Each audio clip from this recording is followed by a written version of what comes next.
আসসালামু আলাইকুম, কি অবস্থা? সবাই কেমন আছেন? নতুন একটা ভিডিও নিয়ে আসলাম আপনাদের মাঝে। আজকে আমার গন্তব্য হচ্ছে দুবাই পুলিশ একাডেমি।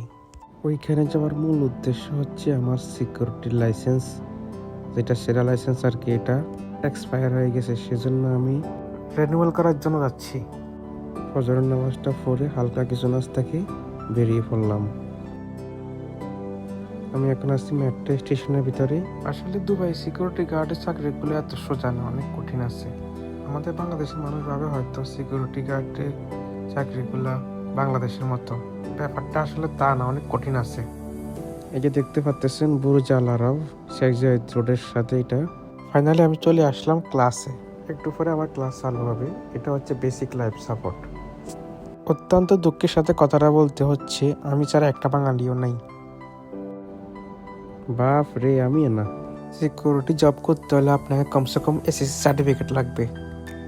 যেহেতু দিনটা শুক্রবার ছিল, আমরা চলে আসলাম পুলিশ একাডেমির মসজিদে নামাজ পড়ার জন্য।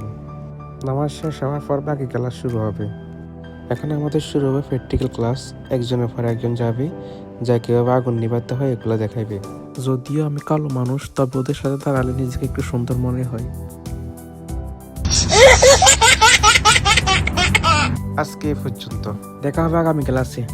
হ্যালো গাইজ, আসসালামু আলাইকুম। কে অবস্থা, সবাই কেমন আছেন? গতকালের মতো আজকে চলে আসলাম মেট্রো স্টেশনের ভিতরে দ্বিতীয় ক্লাসে অংশগ্রহণ করার জন্য। আজকে ক্লাস হচ্ছে আমার ফিজিক্যাল অ্যান্ড পিওডি। ফিজিক্যাল যে এক্সামটা, এখানে একটা মাঠ আছে, মাঠের ভিতরে 32 রাউন্ড দৌড়াতে হবে। একটা নির্দিষ্ট টাইম দিবে, টাইমের ভিতরে আপনাকে পৌঁছাইতে হবে। না পৌঁছাইতে পারলে আপনি ফেল হয়ে যাবেন, আপনাকে 3বার সুযোগ দেওয়া হবে।